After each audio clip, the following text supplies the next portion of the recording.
बिस्मिल्लाहिर्रहमानिर्रहीम, अस्सलाम वालेकुम एवरीवन। आज मैं आपको सिखाने वाली हूँ कि पावर पॉइंट के जो मेन पेजेस होते हैं, जो टाइटल पेजेस होते हैं, उनको आप इंटरेस्टिंग कैसे बना सकते हैं। फॉर एग्ज़ाम्पल आप यहाँ पर बहुत सारी पिक्चर्स का एक कोलाज बना सकते हैं, उसमें कुछ भी हो सकता है।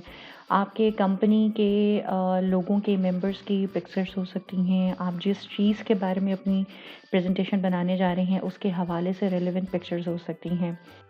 मैंने देखा है कि यहाँ जब लोग बहुत सारी पिक्चर्स इंसर्ट करते हैं, तो वो बहुत ज़्यादा उनको स्ट्रगल करनी पड़ती है उन पिक्चर्स को एक जैसा रीसाइज़ करने के लिए। तो उसका सबसे आसान तरीन तरीकाकार ये है कि आप यहाँ पर एक ख़ाली पेज के ऊपर आप उसमें अपनी डिफ़ाइन कर लीजिए कि आप पिक्चर्स को किस जो है वो तरीके से जो है वो प्लेस करना चाहते हैं और किन शेप्स में उसे प्लेस करना चाह रहे हैं।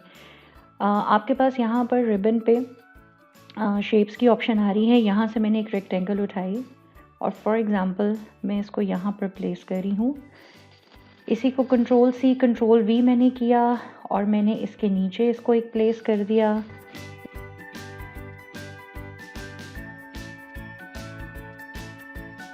सबसे आसान तरीन तरीका ये है कि आप इस रेक्टेंगल पे क्लिक कीजिए। यहाँ पर आपके पास ऊपर रिबन में शेप फॉर्मेट की ऑप्शन नज़र आएगी। इस पे क्लिक करने के बाद आप शेप फिल पे जाइए और यहाँ पर ऑप्शन आएगी इसे पिक्चर के ज़रिए फिल करने की। आप इसे ऑनलाइन भी पिक्चर ले सकते हैं, स्टॉक इमेजेस भी देख सकते हैं और इन केस अगर आपके पास कंप्यूटर पर ही वो फाइल सेव है तो आप वहाँ से भी इसको ऑब्टेन कर सकते हैं। मेरे पास यहाँ पे कुछ पिक्चर्स अवेलेबल हैं। मैं इसमें फ्लावर्स की थीम जो है वो मैं ले रही हूँ। इसको पिक्चर को अपनी रिक्वायर्ड पिक्चर को मैंने सेलेक्ट किया और इसे मैंने यहाँ पर इंसर्ट कर दिया। ऑलराइट, अब मैं चाहूँ तो इस पिक्चर को मैं थोड़ा सा रीसेट कर सकती हूँ। लेट्स सपोज़ कि मुझे लगता है कि ये फ्लावर जो है ये अकॉर्डिंगली मिडल में नहीं आ रहा। मैं यहाँ पे पिक्चर पे जाकर मैं यहाँ पर राइट क्लिक करूँगी और यहाँ पर मेरे पास नीचे ऑप्शन आ रही है फॉर्मेट पिक्चर की। यहाँ पर मेरे पास पहला आइकॉन आ रहा है फिल एंड लाइन का। इस पर आप क्लिक करेंगे और यहाँ पर आपके पास ऑप्शन आ रही है offset left, offset right, offset top, offset bottom. अब आप इसके अकॉर्डिंगली जो है वो इसको सेट कर सकते हैं। आप देखिए कि आपकी पिक्चर जो है वो किस तरह से जो है वो मज़ीद बेहतर लग सकती है। फॉर एग्ज़ाम्पल मैंने इस पर कुछ क्लिक्स किए और मैंने इसको थोड़ा सा ड्रैग डाउन किया, a few clicks here and there, और अब मेरी पिक्चर जो है जैसे मैं चाहती थी वो यहाँ पर शो हो रही है। इसी तरह से यहाँ पर जाने के बाद मैं इसे फिर से शेप फिल करके मैं इसे पिक्चर सेलेक्ट करूँगी from a file to my downloads and I will select the next picture. और इसी तरह से eventually one by one I will keep on adding pictures.